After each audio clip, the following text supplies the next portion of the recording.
I'm going to see Paul Simon at Forest Hill tonight. Oh, he's still doing it. He's still alive. I knew he was still alive, but I didn't know he was still touring. My son wanted to see Bob Dylan before it's too late. We're all going to Bob Dylan on the 21st. What is going on with these geriatric performers? This is Bob Dylan, man. This is Bob Dylan. This isn't some geriatric performer. He's the GOAT.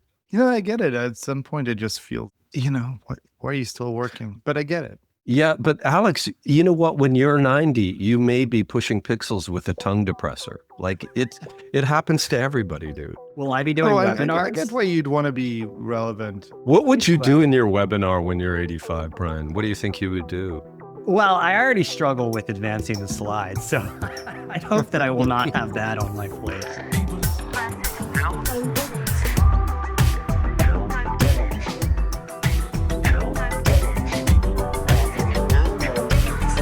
Before we get into the topics, Alex, thanks for your comments on field notes that you would like to rename, I think, to hot takes or something like that. Yeah, no, Alex came in hot with a lot of, he's been, mostly absent from the product development, and they just came in over the top with a lot of notes. Big thoughts. Yeah, and then I did, it's really interesting to flip between just to personally understand the consequence of a conversational interface versus a kind of post or artifact driven interface. So one, just for clarity, one would be sort of like where someone, deliberately makes a thing, a post, right? Like that's probably most like X is a good example, but all the modern platforms, Instagram, TikTok are like that. And then something flows from that, a discussion, versus a chat interface, which is really different because it's not about the media artifact, it's about the conversation. And so originally the idea behind PvANotes.com was to reflect the group chat that we use to prepare for the podcast every week to a broader audience. And I deviated from that quite a bit in making it kind of Twitter-like. Mm-hmm. And then Alex came in and said, it doesn't feel enough like a product, I think is what you were saying, like our product. And it's not sort of differentiated enough. And the metaphor should be closer to chat. So I made chat, and I made it just as a kind of, V2 alternative interface.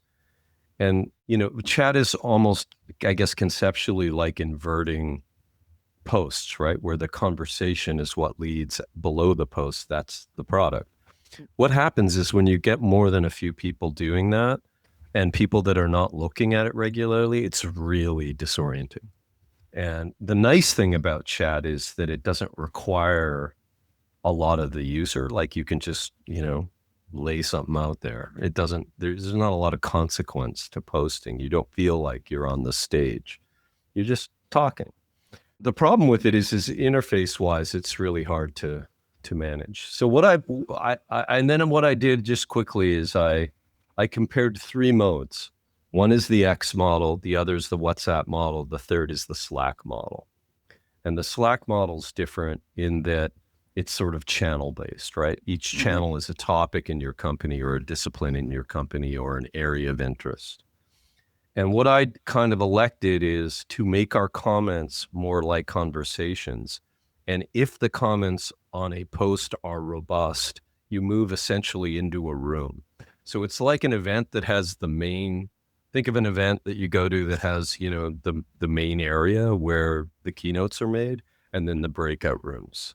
And so conceptually, I'm just trying now to say, if there's a lot of conversation, move it into a new surface and you can have a conversation around that entity. So that's where we are today. And it's fun, super interesting experiment. Yeah, I think listeners who haven't tried it should try PvANotes.com and see what, the more feedback we get, the better. I think we're just trying something new. The interesting thing here is just a reminder for everyone that I'm still waiting for the we part, but yeah, carry on. The we? What do you mean?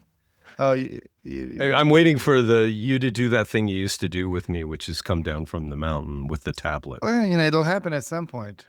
I feel like he came down from the mountain with a few notes. Yeah, but he hasn't come down with the interface, and that's he wants me to come down with a design. He said it's a good start. Just bring me something different. Yeah, it's usually feedback you give me, but it's also a good reminder that this is like the ability to try new things really quickly is going to, allow a bunch of people to maybe come up with new things. It can't just all be the feed and the chat box, right? Like there's got to be different things, and the ability to try those things out really quickly is pretty super profound. Cool. Yeah, you alluded to this in your message, Alex, but the feed problem, like how you enter it, how you structure it, the first post versus the follow-on posts, has been a problem. I mean, for example, for Twitter, figuring out how to introduce people and get them on Twitter as a media experience was, has kind of beguiled them for years. The feed problem is a really, really hard one to crack, and, a fun place to try to innovate, although I'm not sure that it'll find anything new that hasn't been explored already. We'll see.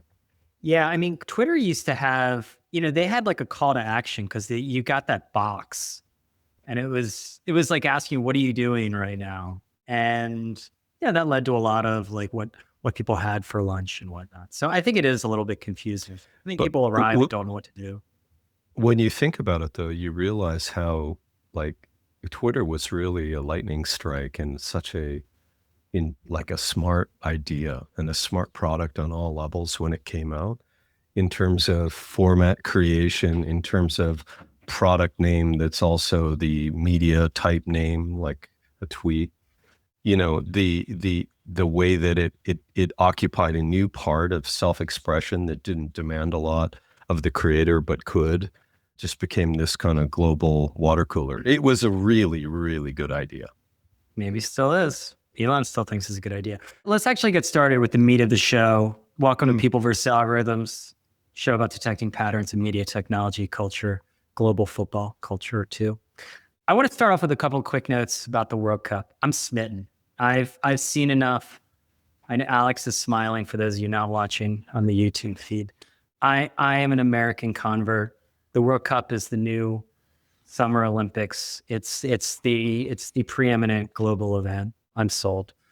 A couple of storylines that are emerging beyond that. One is I watched that England-Mexico match at Azteca, along with 23 million other Americans. That's not counting the Telemundo. Amazing numbers for these days. High-level soccer, I'm still calling it soccer, can be like an old school prize fight. That thing was two heavyweights just slugging it out. Love that game. Then I watched the US game, and holy shit, we suck. We're just really bad at soccer. I think it's time we just admit it. We are just, that was a completely different game. I felt like I was watching something totally different. And one of the reasons is it could come down to capitalism, unfortunately. America has decided to financialize its youth sports infrastructure. It's all pay to play, all this travel soccer nonsense. And the system just isn't working. We've got a country of 340 million people, and we're getting embarrassed by Belgium. I mean, well, you got all the distractions, right? We cheated, and we got embarrassed. So it could be capitalism's fault, and we have to fix this because we cannot keep getting embarrassed by Belgium. What do you mean it's capitalism's fault? What are you talking about even? Well, soccer. That would be a dog like a fucking red meat for Troy. Yeah. Because youth sports, your PE friends see youth sports as quote unquote a new asset class to be exploited. It used to be the bar or the car wash would like sponsor us in Little League, and now it's become this massive industry. And soccer is the same. It's pay to play. And so it's how much can you spend to get all the lessons and everything. And we don't have a development system. So, It's obviously not working. Okay. Well, that's kind of crazy what you're talking about, because I don't think that's the issue. I think that it's not part in nearly the same way of the fabric or the culture of the country.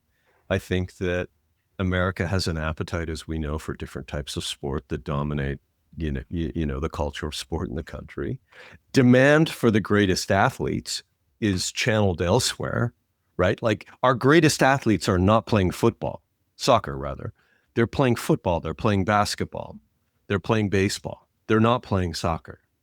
So if we took all of America's greatest athletes, all of them, and put them on the field, we would win everything. I So don't know. yeah, we may not have the feeder system, but really we don't have the culture of the game that's interesting to young people, and the talent is not playing soccer. Yeah, but do you think that if the rest of the world played American football, America They would would still be suck number so one? bad. I mean, I'm 100%. sorry. I don't know if that's true. here's Look the at thing, it's like- basketball. Look at basketball. Europeans are dominating basketball. Why is that? Dominating? Wembanyama, like, he's 7'8". That helps. But Yeah, that helps a lot. Your And best besides that, baseball- he's a loser. Best baseball But player is Japanese. loser, Look, a moody intellectual. I'm not saying that great players can emerge around the world. I'm saying that, that the reason that soccer isn't working in America is not because the Chernin Group bought, like, a little league business. This is a slightly different point, but what I do hear a lot of my American friends say, because it feels like this World Cup is the first time everybody's even noticed that this thing happens, because it's on home ground and the time zones are helping out with it, is that, like, it's really fun to have a World Cup, a sport like this, where it's country v country, and the people, and it gives it like a different energy to those teams, right? And I think that a lot of Americans, and this is actually a big part of living outside of the US, which is, even though the World Cup is every 4 years, you have a European Cup every, offset every other 4 years. You have multiple kind of like cross league, across country. So this kind of country rivalry thing is something that is pretty constant, and it's so great to watch. And a lot of my American friends said, yeah, like, in America, you kind of root for your team, but you're essentially rooting for a corporation, because, you could go there and say, hey, we'll buy the Giants off you and move them over there. And it creates less of this kind of collective national pride. And I think even the city pride has kind of, in many cases, disappeared, because you can just move a team to Vegas when you want to. And it felt, the World Cup has felt, I think, a little quaint, to see the Norwegians do their thing. And, it is quaint, but at the same time, it's globalized and it's financialized too. Oh, and FIFA is a trash heap of corruption. Yeah. A lot of the players on these teams are from different countries. I don't even know if they speak French or Dutch on the Belgian team. I think they just go with English, because so many players are new to Belgium. You see, the Paris suburbs alone have over 50 players in the World Cup playing for different teams. It's not all for France. France is the model for the system. Argentina, I mean, a lot of the folks, like Mbappe is born in France, right? Messi is Argentinian. Like, these folks are, in most cases, from the country, immigrants to the country. I understand. Have some sort of connection. Yeah. Right. I mean, your top player is German on the American team. Yeah. Yeah. Yeah. That's our strategy. I don't know if it's necessarily a great strategy, but like this, like Bosnia's team, for example, like 2/3 of them were born outside of Bosnia. There's Bosnians everywhere because of the wars in the 90s. Yeah, but they're developed in the country. But not necessarily. And this is something that's come up. Like, for instance, Brazil used to be a powerhouse, and now they aren't anymore. And a lot of that is there's an interesting theory that says that pins it on the growth of evangelical Protestantism there. That there's a theory that, like, the Brazilians were good when it was more Catholic. It was a lot of like drunks and sinners and people that were into the sort of the showiness of the festivals that are part of Catholicism. But also, a lot of these players are shipped off, at an early age, and there isn't as much, and like, I'm getting out of my like soccer depth here, but there isn't as much sort of national identity with how you play as there used to be. There used to be the Dutch total football. Brazil had their own way. England had their way. And now it's pretty homogenized, and you have a global market for coaches. All the coaches are from different countries. I actually know the guy who coaches Canada's team a little bit. Went to a wedding with him one time. He was coaches. He was doing shots, and he was drinking. He was playing the next day. Well, but that was why soccer. I would add the following to its appeal. First of all, I think its appeal is undeniable. I hope it converts a lot of Americans to the beautiful virtues of the game, because I love it a lot. And I'm exposed to it a lot because I'm on the board of a soccer sports company, and so I hear a lot about it. I like that you can have a nap during the match and you don't miss anything. This always comes up here. It's a I think somebody should do research for that, because American football, you could have a nap during American football. I'm just watching people. It's hard. American. No, I think American football, to me, like it's the interesting thing about the psychology of sports, which at some point it clicks, right? And until it clicks, like American football for me is just watching a bunch of people walk around a grass field, and at some point somebody throws a ball and misses. Like that's what it feels like. I'm not saying that's what it is. Well, can I just basketball is instantly you can instantly appreciate it, though. Basketball is I don't know. You know what? You don't know, you really don't know anything about sports. So I don't really think you should have a place in this part of the No, I mean, I think American football is very specifically a sport of strategy. Well, I'll let Brian defend American football, because there's no endurance-based, Brian, defend American football, please. I'm not going to defend American football. I'm not even attacking American football. I'm just saying sports have both can be amazing. Both can be amazing.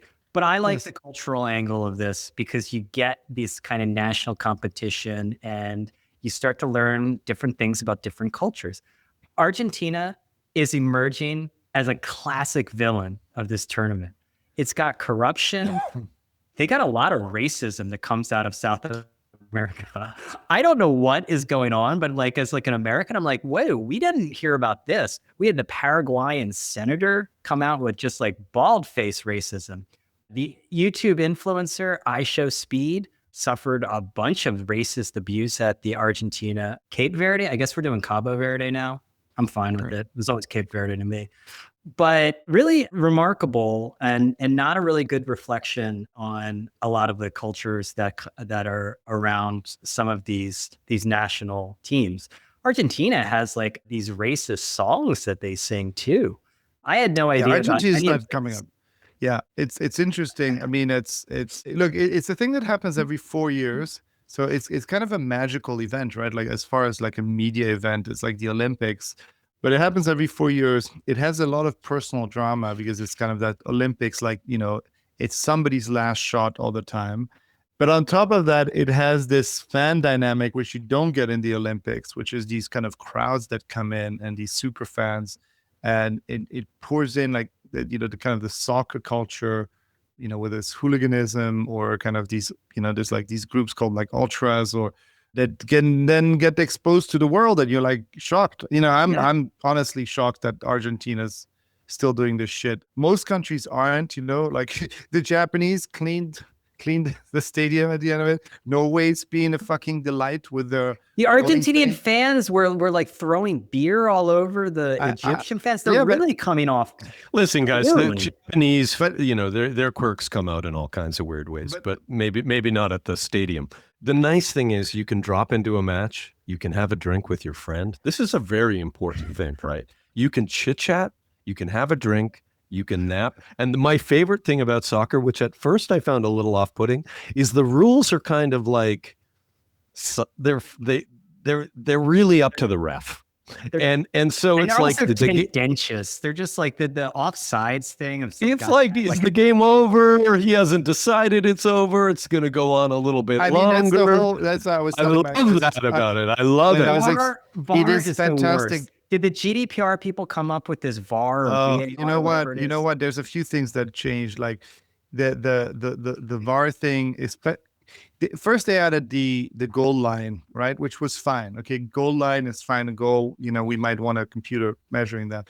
But the VAR stuff is really I've really conflicted about it because soccer to me, the overlap between soccer players and theater kids is basically a circle, right? This whole thing is drama. Yes. Oh, yeah. So this whole thing is My drama. mom Donnie's into There's it. a lot of People drama. into There's a lot of soccer are like the tennis people. right. There's a lot of drama. There's a lot of acting. On top of that, it's kind of like a role-playing thing, a role-playing game where there's a referee on the court that only sees what they see, right? And so playing the referee becomes part of the game. That disallowed Egypt really goal was a tragedy. Come on. The one that happened at the other end of the field where he barely stepped on his toe. The guy had ripped off his shirt and run around like crazy. And it's like, oh no, put your shirt back on. It's not a goal. It's the worst. It was. But this is the thing about soccer. It's like a lot of heartbreak, and like every sport, it can have boring games. But honestly, like I enjoy that global spectacle. I enjoy the kind of Come over, Alex. Let's watch the game today. Come on over. France. I'm actually genuinely nervous about France. I mean, they should do well, but like now it's my team. We're close. Oh my God, you guys are going to be fine. Give me a break. You guys have cracked the modern Is it your team? Between France it and Austria, do you go to? Is your French France? Yeah. France is like Austria. Like Mbappe is an incredible player. Have you noticed he looks like Bob Iger? He looks exactly like Bob Iger, like a youthful black Bob Iger. All right. That's all right. We'll leave you. I'm gonna switch the topic now. I have some other quick things, but I don't want. Oh, you know what? I see it. One. Oh, you do. It's totally there. Have a look. Okay.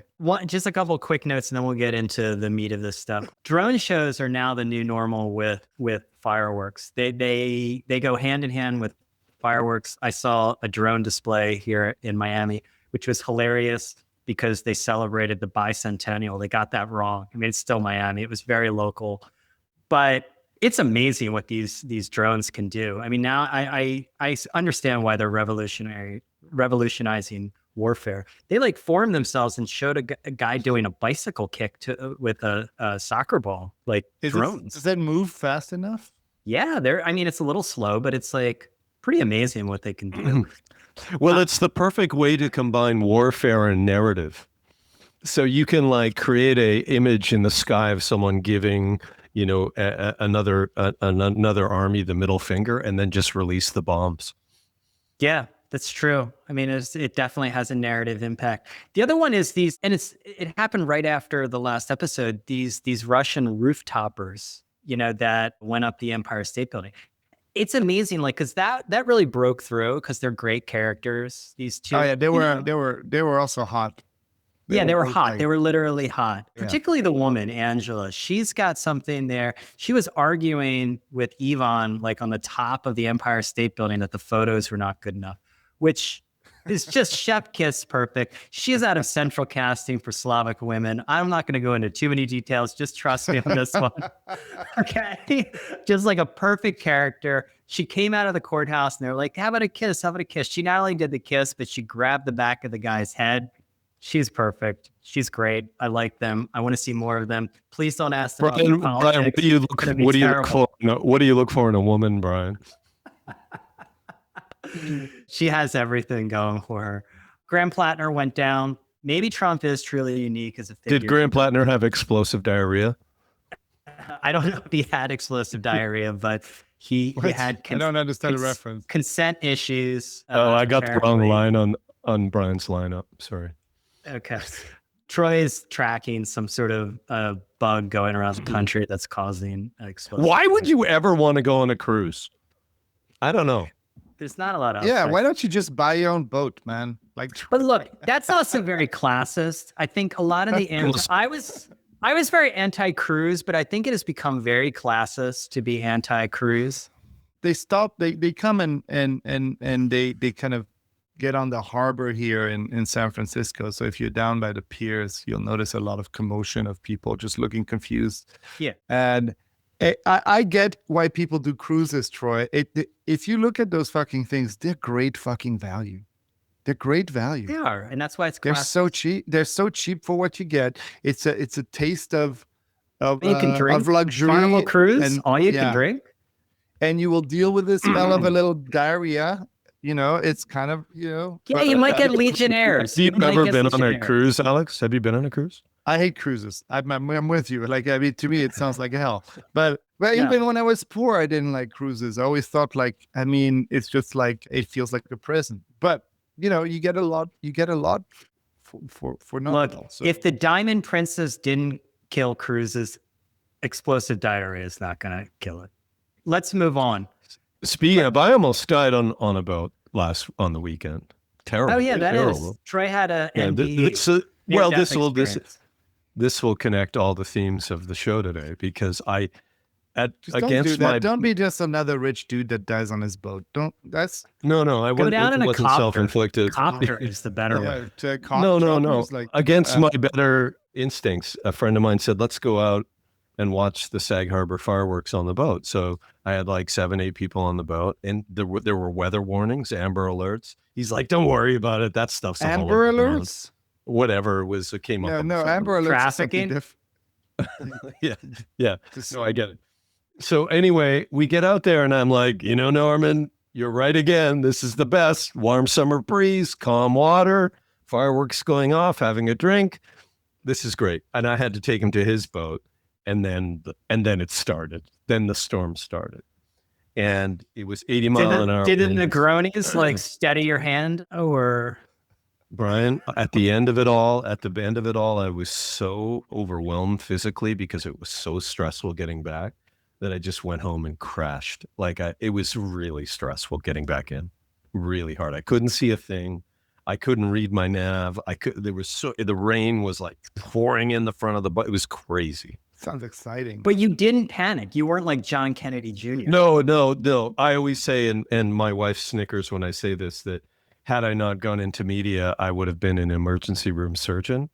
And she always laughs and says, and you leave your Nicorette inside of the patient or some other. That's right.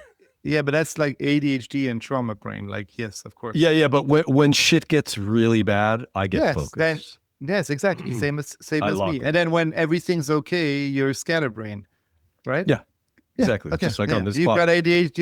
You've got ADHD, and like a lot of ADHD people, you ended up in media. I don't think that many people have ADHD, to be honest with you. It's like lactose intolerance. I don't think that many people have ADHD. I think a lot of ADHD people end up in the same place. Could be. One of the places they end up, this is my segue, is technology.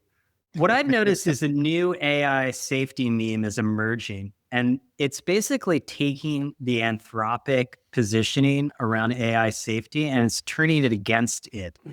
And it is saying, and this is coming from a lot of the tech right, and Palantir is leading it, is that it is saying that let's look at safety a little bit differently. Is it safe for a company to allow one of these models access to its proprietary information? And the idea is, don't let these big centralized AI systems steal your alpha. I think alpha is an interesting thing. I keep hearing it. It was always an esoteric, like financial term. If you weren't in the finance industry, you didn't like use it. And now I notice that the tech people are really pushing this idea of, look, OpenAI, whether it's OpenAI or whether it's Anthropic, if you're using their models, they're looking at everything and they're going to compete with you. They're going to steal your alpha. What's going on here, Alex? Yeah. Let's talk about hateable alpha liberals like Dario. That's the real issue. Look, I'm not sure. I think because he was throwing around words like alpha and model weights and talking really fast, I don't think everybody kind of grokked what Alex Karp was saying. I don't like the guy, but I think he raises a good point. In essence, I mean, he works for the government, so there's a whole different scale of things. But in essence, the idea here is that, hey, these companies need to improve their models, and to improve their models, they need data, and that data is coming from you. Now, the consumer data, that ChatGPT gets and stuff like that, questions are like, is my wife cheating on me, or how do I make bagels? Like, that's not like great data for them. But business data is, coding data is, all of that stuff is. And the idea here is that these guys are just sucking up all your data, and they will be at some point incentivized to step into your business, right? So for example, you open ChatGPT today, it says, hey, now you can connect your banks and you can connect the things. And now we're becoming your financial auditor and your all these things. So the fact that these corporations are feeding all their data into these model providers who are incentivized to compete against their own customers at some point is the problem. And I agree that that is an issue, not for everyone, but definitely for some of these companies. And then the term alpha is kind of a weird, shitty term. It's just like, it's not like you're the secret sauce, like whatever, your company shit, whatever special, like No, it's your advantage. It's a nice your word, advantage. actually. Yeah. Your core knowledge. Palantir is running these ads that I've been getting. It says sovereign AI, own your outcomes, own your models, own your destiny, which doesn't make sense. Yeah. Own your intelligence. So it's all around this ownership. And I think this is the scrambling that's taking place as it seems like the narrative is shifting, at least in America, to these open source or open weight. Maybe you can explain the difference between the two, but these models that are much more popular coming out of China that you can customize, I guess, and they're cheaper. They can run locally. Yeah. I mean, China, I think, we've seen massive increases in the usage of Chinese models in coding. There's different data points on that. I think it's tripled over the last 3 months. And it's becoming, because now the tension is, it went from being a, like qualitative competition, which is who has the best model, but now price is becoming an issue, like a big issue. And so people are looking for cheaper stuff. And the cheaper stuff is going to push us towards Chinese models. The cheaper stuff is going to also push us towards local models, right? Like a lot of these basic coding tasks can now be done with local models. So we're going to see a lot of things shift. These companies like Anthropic have a lot of pressure on them. I think it's going to be interesting to see what happens to their IPO. But big corporations are incentivized to move away from these frontier models. Small businesses are incentivized to move away from them just because of price.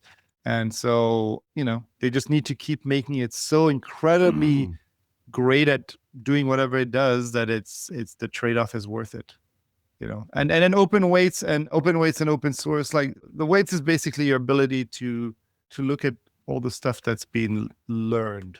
I mean, it's the brain of the thing. So open weights is essentially, for all intents and purposes, like open source. Different companies give you different access to that. But interestingly, so if I use them interchangeably in like non-nerd circles, it's fine. Like, is someone going to correct me? People like Troy are going to correct me? Yes. So here's the other thing, Alex, and I don't think anybody really knows the answer here, but the inputs in any industries naturally commoditize, right? Steel in building, raw materials in any industrial process. And if LLMs remain an input, they can be, swapped out based on a marginal cost, marginal revenue calculation, then it's troubling for them because they need really fat margins to justify these capital raises. And so they need to get to the place where they have, sticky, price inelastic applications that people use and don't want to tear out of their companies. So they need in some shape or form to absolutely get to, beyond, like, to the application layer. They have to be there. And so, ChatGPT is arguably in the application layer with their consumer product, and the coding tools are an application layer offering. These companies, it's really going to be interesting. And I think that AI's impact is broad enough in the economy, and there's enough companies involved that if one of these things implodes, it's not going to crush us. But it's really up in the air as to how Anthropic and OpenAI justify these valuations. So one that connects this is, I think on the consumer side, the sovereignty issue will also gain ground. The Atlantic had an article, this about the decline of reading, which we've talked about. And that reading is being outcompeted in the market. Well, we have a poster child here. Yeah, maybe not literacy itself. And this shift has cognitive consequences. This isn't just a big novel trying to gin up a moral panic. And I think the question ends up coming, and I've always around, it's like, how much do you want to give away to these centralized technology systems of your thinking? And I think it's an opportunity. The Economist is running ads around basically this idea of protecting your personal sovereignty, your interiority, when you're being kind of led into giving that away to TikTok videos, summaries, not being able to read multiple paragraphs at the same time. I mean, this article has, a litany of disturbing statistics. Only 2% of adults report reading to a child on any given day. The average screen attention span dropped from 2.5 minutes to 47 seconds. By 8th grade, kids average 4.5 hours on social media. Only 38% have read a novel or a short story in the past year. More people gamble than have read a book. More young adults have gambled in the past year than actually completed a book. Only 35% of high school seniors were proficient in complex reading and analysis skills. I mean, this to me, and maybe I'm biased, is like a crisis. And I do not trust the market for sorting it out. People are going to have to take back control of their own sovereignty. Alex, video games, they're the problem. Yeah, no, video games. Yeah. I mean, I think they're finding out that basically screens of any type brought into the classroom was actually a terrible idea. And I was for computer literacy at a time where it really felt like it was being ignored. And I think I do think we need a balance. That being said, we're pretty strict with how much our kids uses computers. And I think video games can be fine, watching a movie can be fine. But the problem is, I think the types of applications that we've built and we've gotten people addicted to are just a completely different class, which are destroying our attention, right? Like, I mean, if you look at people on the bus or on the subway, everybody's staring at their phone and they're doing stuff that feels like a dystopian sci-fi movie where we all got like alien brainworms or something. They're either like flicking through videos so quickly that you don't understand how the brain even processes that, or they're playing these crazy, there's like grown-up men playing these like little matched 3 games where it's like, rainbows and unicorns, and then they buy a few strawberries, for microtransactions. And we've just figured out a way to kill time. And any discomfort that you have, which is something is too hard or life's too difficult or somebody just annoyed, you can be distracted instantly. And so it's trained our brains to have this shut off mechanism. And then the problem is that applies to everything in life, including learning.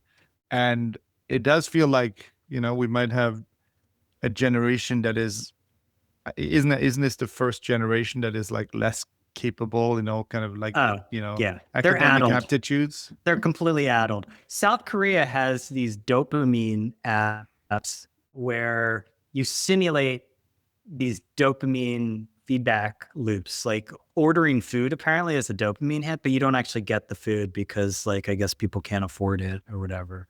And this is all bad. It's all bad, but I guess we'll figure our way out of it. The majority of Americans now favor banning social media for kids.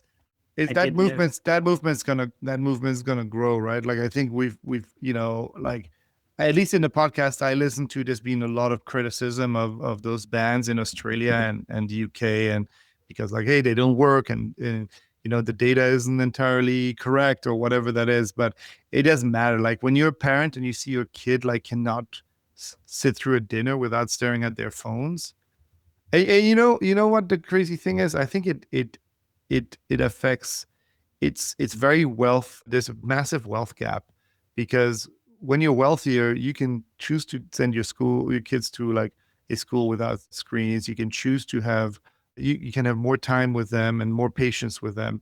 But it is such like, it is, when you're busy and you're working a couple of jobs, it's a godsend to be able to put your kid in front of an iPad, but it quickly turns into an addiction. Like, the amount of kids I see like throw tantrums because they can't have their screens is terrifying. I really think that being like resisting dopamine hits is going to be a new status symbol. You know, it's going to be coded as sort of low rent and lower class to be addicted to screens all the time. Troy, what I wanted to get from you is like, I don't know if you know about the Summer of Lud. It's popping off on the Lower East Side. You saw I was slightly kids. animated, but you saw me slightly animated on the last discussion. I'm just wondering, like, is this just destiny? Can anybody stop it? Does this create alpha for a aggressive social policy from some country that, you know, decides to make sure that their population continues to be literate, that locks people out of nasty digital applications and enforces, you know, standards of you know, kind of literacy through schools? Like, and does that therefore give them economic advantage? Like, how does this play out through market mechanisms? Do we all just become, you know, that person that Alex described buying the virtual strawberry, or is there a way to stop it? Like, There's I'm no way to curious. stop it with the market. The market No, never the market won't do solved it. for this. And that's the unfortunate, you know, when we run up against our extreme free market ideology, and then you put it against the very decisive moves that get made in China, that their TikTok is not serving up the same slop as our TikTok. They crushed their games industry when they thought it was getting out of hand. Out of hand, yeah. And we're just like, oh, let the market decide. Well, the market is getting too good at like giving people what they quote unquote want. Yeah, the market. Yeah, but meanwhile, you know, we have people writing about, you know, AI making them supersonic. And I am a more capable, literate person today than I ever was. And so I'm just trying to understand, is it just what Alex described as, you know, the haves and have-nots? You know, the market came up with AI and now I'm smart as fuck. So, you know, I mean, I think it's generational. Like, I think you're also, I mean, I think first of all, it's not everyone. It's definitely, it's definitely class-based, you know, like wealth plays a big part in it. It's generational because you weren't stuck during the pandemic in front of a screen during your formative years, Troy, right? You know, can I share a nice little anecdote about this? Because I wonder about these kids, because I was at dinner on the weekend and they put me in the kids section. I love hanging out with the kids. And there was these two kids that I'm sure they're rich kids, but they've never read a book. And I always see them on their computer. They're for sure never read a book. And one of them looked up at me during dinner and he was about 9 years old and he likes me. He said, "Troy, I'm dumb." And that broke my heart. And I mean, because I'm not as smart as I'm not as smart as my brother. Troy, I'm dumb. And I was like, oh, that's really shitty. That, you know, I don't think you're dumb, you know, obvious response. But then I went into a little bit of a, you know, I felt like I needed to talk to him a bit. And you found out I he told was him dumb. this. No. I told him this story, a little bit long-winded, but it was a story that I remembered from filming this video in Denver, you know, 10, 15 years ago for a hedge fund client that we had. And it was the hedge fund guy talking to his kid about the importance of personality in the world. And this guy had been a friend to Steve Jobs. And he's like, you know, there's a lot more to life than just this sort of quantified intelligence that we've put on a pedestal in the past. And I remember him saying this verbatim: personality means a lot in this world. It happens that the kid I was talking to has a lot of personality. And I said, hey, there's a lot of things to being, you know, a successful human being. And I know you think you're dumb, which I'm sure you're not, but personality matters a lot and you got a lot of it. And at the end of it, he looked up at me and he said, "Hey, Troy, thanks for the pep talk." And I was like, pep talk? Jesus, he saw through everything I just did. And like, you know, this kid was, you know, wizened to my bullshit. And so I wondered at that time, and after I read that article, if there's a new type of intelligence that isn't the same as the old kind that we've created with, you know, modern media that's okay.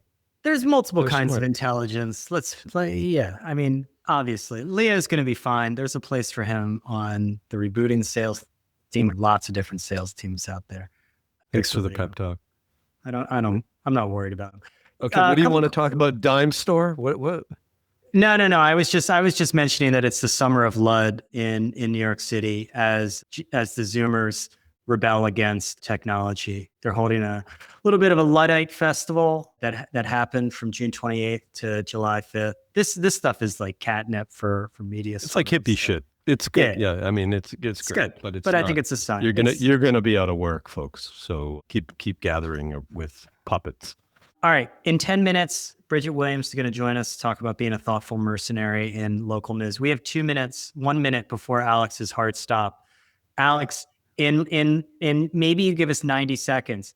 Why is Xbox in the shitter? They like thousands. Ooh, they made a series of unfortunate decisions, and it all started. If you allow me, I'll go quickly, but it all started when the fact of being inside Microsoft can be a curse.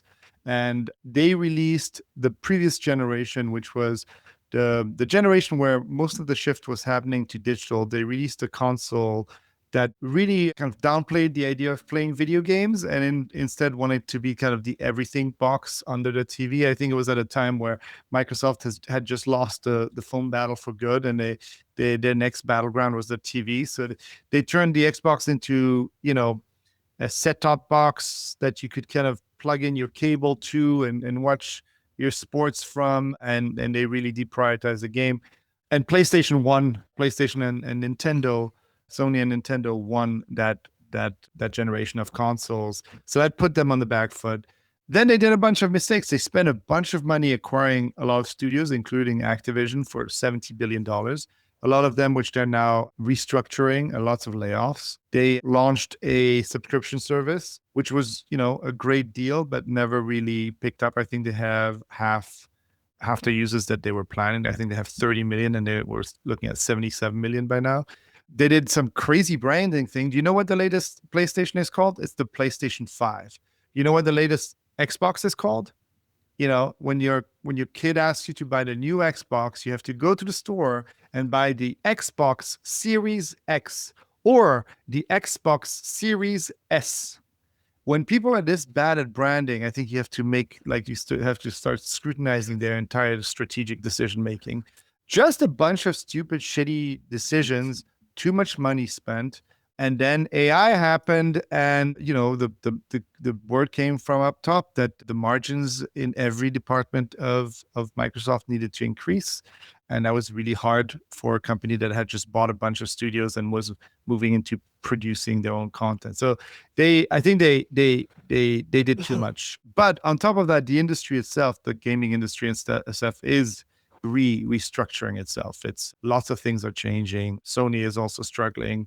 Even Nintendo is not selling as many Switches as it thought it might. And a lot of the gaming is moving to PCs and phones. So, as overall, it's going to be interesting to see what happened. They've swapped out their CEOs. The new CEO is doing a lot of changes that are pretty difficult, but I think they should just sell it. Xbox, I don't think it belongs in Microsoft. It's an entertainment product. Microsoft doesn't know how to prioritize that. So that's where we're at. All right. They laid off Cue the private equity 3,200 guys. 3,200 people. These companies. These are just companies that they just bought a few years ago. I mean, I think it's so funny. It's good to remind ourselves that humans are incredibly bad at looking ahead. And that when we are in the midst of the pandemic and everyone was playing video games, the idea became that this will be like this forever. It will never change. Yeah, it's the new normal, because when the world opens up again, people will just stay at home and not go out. Those calls were made. Those were pandemic calls to spend maybe $100 billion. I remember in the early pandemic reading a Financial Times article. It was like looking ahead at how this is going to change things, and we're going to look behind. We're going to look back to the influenza pandemic to understand. And in true FT style, it was like one of the bullet points was millions will die, but entertainment will boom. Wow. So, Yeah, well, that's quite true. all right, Alex, thank you very much. Yeah. Thanks for making the time. Before Bridget gets here, real quick, Troy, Yeah. I found it very interesting. BuzzFeed, GQ, bunch of other publishers are now going to be publishing video content to Netflix. This is a new pivot to video. On top of that, the New York Times, Joe Kahn was on the reliably excellent Peter Kafka podcast channels, where I was a guest recently, to say that the New York Times is in a race against time to outrun AI slop, and that mastering video is absolutely critical to the next chapter of the New York Times. What can publishers learn from the first pivot to video? You were in the thick of it. I don't know. I mean, I think people got excited that there's a new outlet for their content, and that, I don't know what the Netflix publishing terms look like. I assume it's rev share on advertising, and maybe there's a spiff for time spent like Snap used to do. So you would get some other, revenue percentage based on platform time. There's probably something like that. I think if you're a publisher, you welcome this because it's another source of revenue, and you're desperate for, off-platform sources of revenue where, if you're making largely, in this case, from what I could read, they're making all of this content anyway. So you're gonna put it on Netflix. Makes lots of sense. And maybe if you get good signal off of that, you'll turn it into a more ambitious programming and a production deal. I think that the gotcha in some ways is that one should not be too complacent, and that the great lesson of the current kind of ecosystem shift in media is control your audience and have a direct revenue relationship with the customer. And, that's true across the board. And that's really what's happening in this big shift where all the cable networks were sort of parasitically sitting on top of those cable bundles. And that's how they made the money. So they never really developed the muscle to go direct, to program for an audience, to build a subscription base. And, the same is true with network television. So, today, the core skill, in addition to having the scale to produce content to justify a video-driven platform relationship against people like YouTube at Netflix, is gobs of money and an ability to sell your wares and reduce churn. And so, any of these media companies that are going to really prosper from the last generation have to have that dynamic where they have a paid relationship with the customer. And so, take the money, export your videos to Netflix, but don't let that distract you from the number one goal, would be my take. Yeah. How about the New York Times in particular? Because I think it's really interesting, the idea the New York Times. Well, that is interesting. I agree with you. It has been shoving video into that app. Like, they're not monetizing it. They clearly want to develop a habit. They're not doing a YouTube strategy. They're not doing this platform thing. They say, we're big enough. We're gonna keep it on platform. Our platform. I'll tell you what that showed me.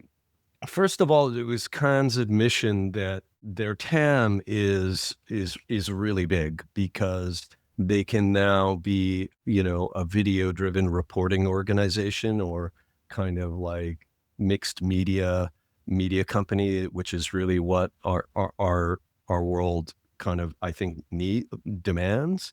And that they're going to really push on making that shift. Right now, their cost per video seems really high, but the product is good. Yeah, I think the product is really good. And because they have so much money in the system from a scaled subscription business, they can afford to both spend the money on video. They have the platform audience that they can sort of push more and more video in front of, and they can be slow and deliberate on the monetization. It's interesting. If you look at vertical video on the Wall Street Journal, which is, they're doing the same thing, although they're always kind of way behind the New York Times. They run pre-roll on their vertical video. New York Times does not run pre-roll on their vertical video.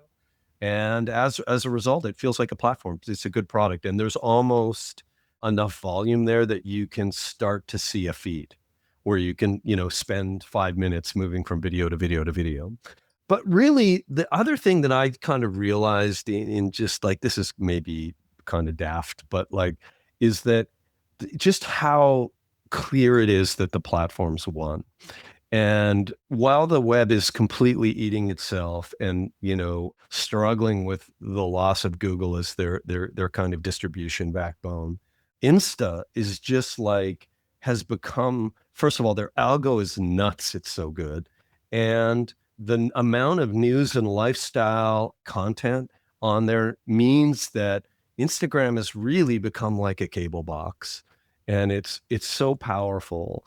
And all of those companies, like whether it's the FT does great work, for example, on Instagram, you're seeing, a range of content from sort of thoughtful Scanlon type, influencer content creator people to really good FT content to lots from Bloomberg. And, it's just so clear that if you want a place to consume media now, it's on a platform. It's not on the web. And that includes news.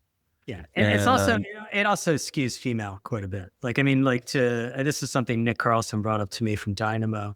He was expecting with their Business Explains the World series for it to be mostly YouTube, and then LinkedIn was his number 2. Quickly, Instagram became the number 2. And a lot of it was gender split, that they found that their audience skewed heavily male on YouTube, but complete opposite on Instagram. Yeah. And the gap between, MS Now or CNN and the New York Times is, their content is reported and not real time at the New York Times. And I really like that as a content product, and it doesn't feel like baby talk like it does when you have the pressure of filling up time in a live environment. But, they're clearly eyeing a market where they can be a really big business around video, because they can take over the space that previously was occupied by, big cable news companies. Hi, Bridget. Okay. Bridget Williams has joined us. Bridget is the Chief Product and Strategy Officer. Forget the strategy, Brian. Don't forget the strategy. I have the strategy. You've got 2 jobs. Am I going to have like Taylor Swift walk-on music? No, there's none of that. I don't have any pink on. There's no female. We could do that. We could have our friend Vanya do something like that for you. Yeah. The Barbie theme song. Yeah. So Bridget, I wanted to have you on to talk a little bit about being a thoughtful mercenary for the hardest of the hard challenges, and that's local news. Like when we're talking about tough, this is the toughest challenge. I don't know what you're talking about. We've got it handled. I know. Talk to me about making local news a utility, because I think that's the path. Yeah, I think that's right. Because it used to be, right? And I think, I've heard Troy speak about there was, a beautiful bundle in local news that you got coupons and you knew who died and you found your car in your house.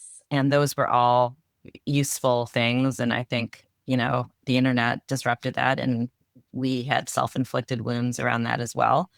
And I think we're trying to, the optimism of the technology that exists now and the agentic world is that we can kind of reclaim that and do it in smarter ways. And so, when I talk to the newsrooms and we talk about utility, they will say, we've always done this. We've always helped people live better lives. And what we're asking them is we have to move from giving the information to actually building the tool. And I think that's where product has to come together with the Dev Hub. I'm out here in San Francisco, Pulitzer Prize winning San Francisco Chronicle, meeting with our newsroom technology team to, if we are trying to solve a problem, do we use product and technology to take journalism and make it a tool? And I think we have multiple examples, which you know of, but it's going on in every part, every beat, every part of the organization is, how does what we're writing help you live better? Okay. Give us an example, because I like the property tax tool example. Texas property taxes are a whole thing. And if you live in the rest of the country, you don't understand what the volumes of people protest their property taxes. You can protest your property taxes in Texas, apparently. And people do it every You year. could actually hand it over to a lawyer that'll work. Correct. Like they'll call you up. They just raised mine, and a lawyer called me and said, I'll take it from you and just run with it. That's and correct. I handed it to him. Yeah. That's correct. And these law firms, it's very lucrative. They take a percentage of the, if you get reassessed. And so what we had been doing was FOIAing for the algorithms that are used to make the assessments. And we basically turned that into a tool where we had the most accurate way that if you put in your address, we show you what you're benchmarked against according to how the assessor is using it. We allow you to fill out a form. We tell you whether you're likely able to get a reassessment. And then you put in some information about your house, and we write you out using AI, a script for what you have to submit to the courts. And it's been really successful. And you're walking the line. That's super cool.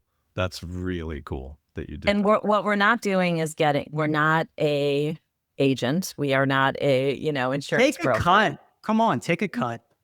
Be a bounty hunter.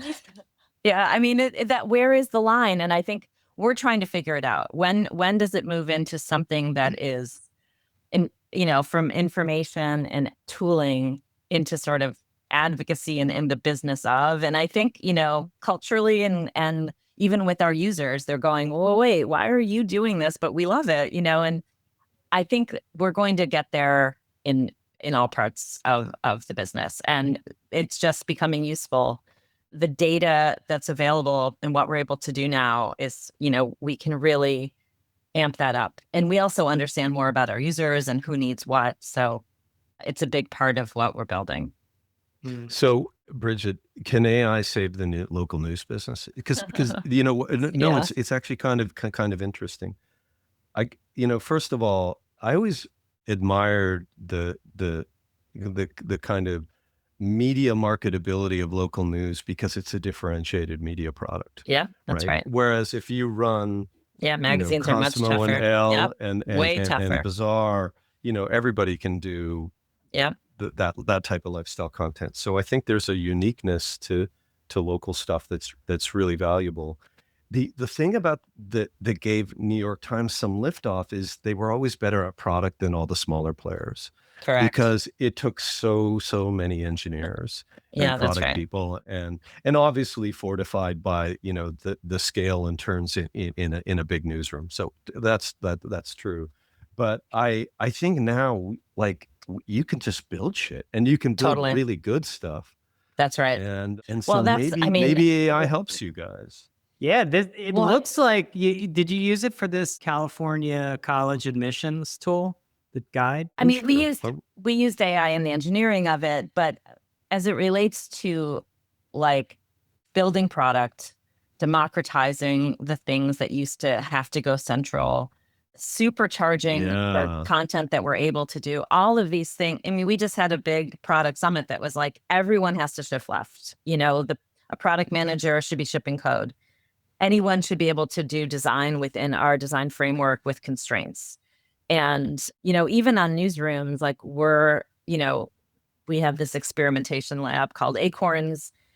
There's a lot of hand holding of what's the experiment? What's the metric?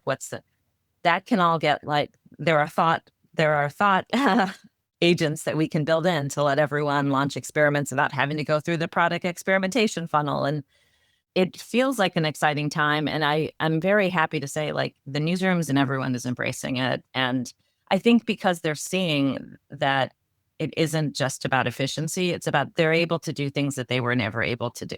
And to Troy's point, it does level the New York Times is going to get supercharged as well, and they're going to be 10 times more effective. But it does allow us to do things that we don't have the size teams to, have not had the same size teams. Yeah. We've always been super scrappy.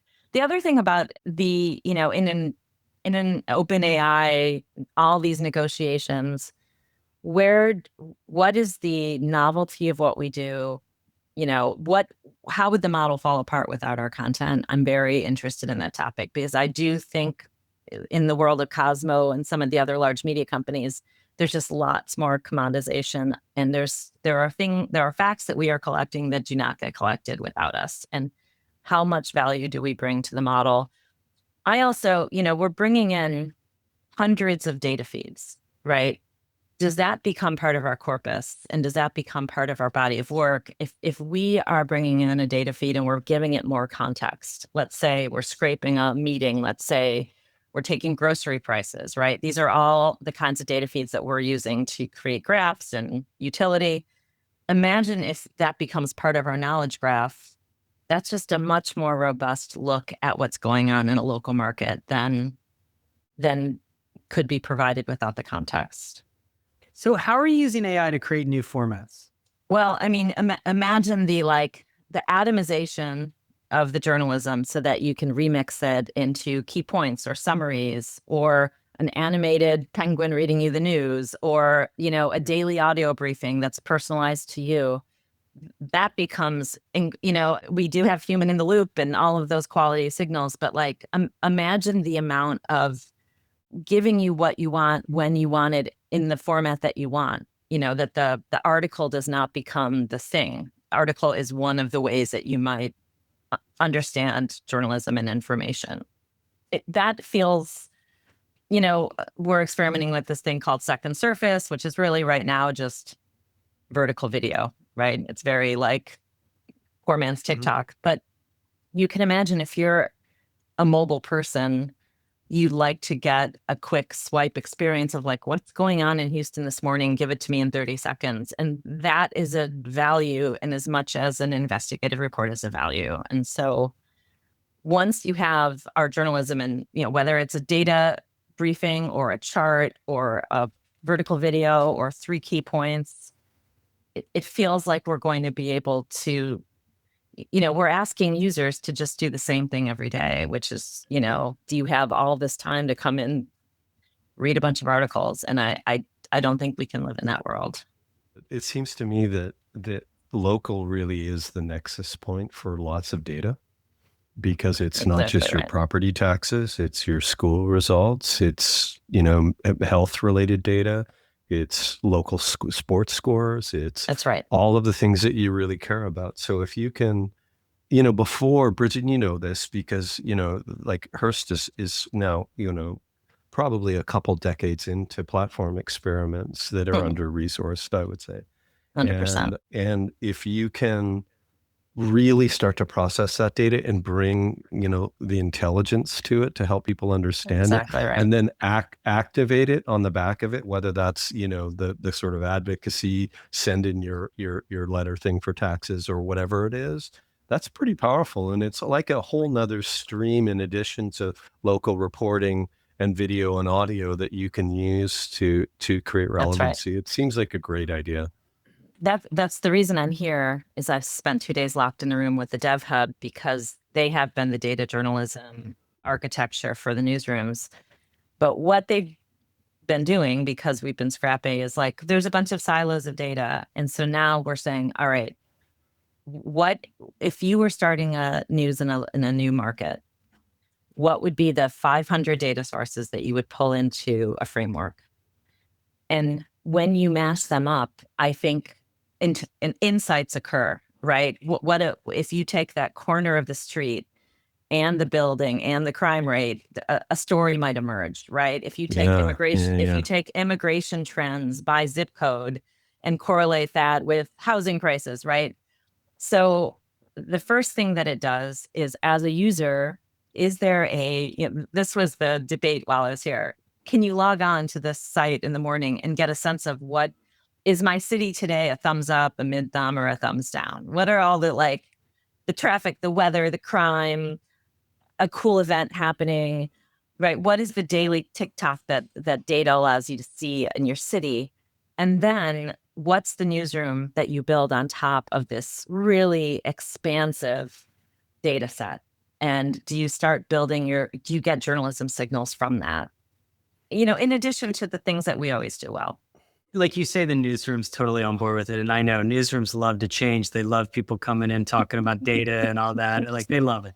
But in the real world, they're this is not journalism. Give me a break. It's something else. And, if that moves front and center, and particularly as the article becomes less of the atomic unit, how much of that is a cultural change? It's incredible. I don't want to overstate that. I think data journalism first was a central team building out some things for you. Then it was hire some data journalists in every newsroom, and they kind of sit off in a corner. And now it is like, what is the data journalism of every beat? And we're not there yet, but I will tell you, derivative content and liquefaction, sure, that we're like far from everyone in the newsroom understanding where we're all going with that. But data journalism, first of all, it performs incredibly well. I mean, it is the most important thing that we're doing from a reach and conversion perspective. And they see those numbers, and our journalists say yes, change is hard and people don't like to change. But local journalists, very differently, I think, than some of the features or magazines, are so tied into the business model at this point, and like they do understand the challenges. And so when they see the numbers, that what happens when we really spend time on data journalism, they're behind it. Okay. I think Troy, how many data journalists the Chronicle have? I'm going to say a dozen, maybe, and that will probably only increase. Okay, Troy, you have a final point? I have a question. Sorry, sometimes I'm on all the accounts, so people get those notification codes. My wife needs something from Amex. Okay, so It's the kind of here's a question. transparency that's at the core. Yeah, What this is is she what we buying? bring What here. is she buying? Something at Amazon. So I used to have this discussion with Steve and Mark Oldham, and it was the fundamental decision. Steve is the CEO of Hearst, and it was the fundamental decision. I was just curious about it because he was an advocate for it. Was the separation of the paid site in San Francisco and Houston, which is the Chronicle in San Francisco, from this big free site called SFGate. Yeah, and I always thought about it, maybe naively, that that free was a gateway, and it was a funnel, and that the focus should be, sort of selectively opening up your paywall and using the free opportunity to find people. And the kind of counter argument was like, let's not let the paid stuff get in the way of just building a big free site. Yeah. And that site will be ad supported, but it'll be unencumbered. And we'll let the Chronicle, bundle print where people want it and just be a paid thing. It's still that way today, I believe, right? Totally. One of the Do you other hate reasons that? Or, I mean, I don't know if if you don't want to answer it, just don't answer it. No, I don't hate it. I mean, for a while, the free sites were that was really my purview of figuring out where they fit into the world. My thinking has very much evolved on this topic. The Gate has as loyal and engaged a user base as the Chronicle, and there's definitely crossover. Like, where does free news fit? It used to be that I said it's a vibes, right? It's like the what we cover and how we cover it is different on the Gate, and it serves a different audience. I'm not sure that that's there anymore. At the same time, we've gotten so much smarter on the subscription sites. We have this thing called Next Best Action. It has like hundreds of signals. It decides when you get a paywall and when you get a free session and when we might collect an email address. So we now have a really smart way of activating the subscription sites. And then you have this free site out there, which is writing articles on the internet on news. And I think now about, do we have an obligation to give information for free, right? Forget about the business. A civic obligation. And is it a business opportunity, right? In this area where reach is dead and scale is difficult. And I'm starting to think like more about the derivative works and aggregation and curation, and maybe the way ahead is more about like, there's a place that you can go that will just kind of aggregate a little bit of information. But if you want like deeper content, you come into a different space. But the real answer, Troy, is like, I know that this strategy has to evolve. At the same time, we're launching a membership on the Gate where you get an ad-free app, and it's called Friends of the Gate. You get friends with benefits, and we're going to see how that goes, because I think different than our Texas sites, the Gate has a real zeitgeist here. And so can we give it a different kind of life? But, more and more, I think there's an audience called people who read news articles on the internet, and they're the same audience. And so this kind of differentiation, I think, isn't really a thing anymore. Apparently, if you had listened to the rest of our podcast, it's people who had formerly read articles. Yeah. Maybe I'll get that as well. Because the Atlantic just told us that people don't read anymore. Brian's up in arms. Send 2,000 words in an email, like multiple times a week. The scroll rates are just, how we get journalism into people's brains without reading an article is the job here. Yeah. And pictures on Instagram. That's the way I'd go. Brian, I promise you, it's going to be okay. We're going to figure it out. I know. I have faith in you. Do you hear, Bridget, by the way, just as a fun item, that Brian was likened to Matt Bellany, the Matt Bellany of advertising? And it was a designation that he very much is cherishing. I don't think he's cherishing. So he's now iconic, really. Yeah. You're a future. You're kind of a futurist too. Yeah. No, I'll be a B2B influencer if I have to. I will. How many breakfasts can you go to, though? Really? You'd be surprised. On that, I have a hard stop. So I have to go. Do you guys want to do good product without me? It's fine. We can. I'm not you know what? Maybe it's a little bit, Brian, you should stick around. Okay. Well, I watched the documentary last night on a reference that you made earlier to me in the week, Brian, which is on Robin Bird. Did you Robin Bird? I don't think I did. Yeah, you're like the Robin Bird of advertising. I do that. Yeah. But I'm sorry. It's called Bang My Box. It's on HBO, so it's highbrow. It's highbrow. So, and it was produced by Sarah Jessica Parker, and it's this great story of this kind of kooky woman who's really a beautiful person, and the whole unlock is cable access television. And it becomes this really popular thing in the 80s and 90s. And she embraces gay culture, and it becomes like part of that whole expanding You Do It media universe. She becomes a massive advocate Brian, for do you safe not know sex. who Robin? Do you not know? No, Howard Stern. Okay, yeah. Howard Stern's sidekick. No. Bridget, explain who it is. Wrong. I have no idea. Oh, no. So wrong.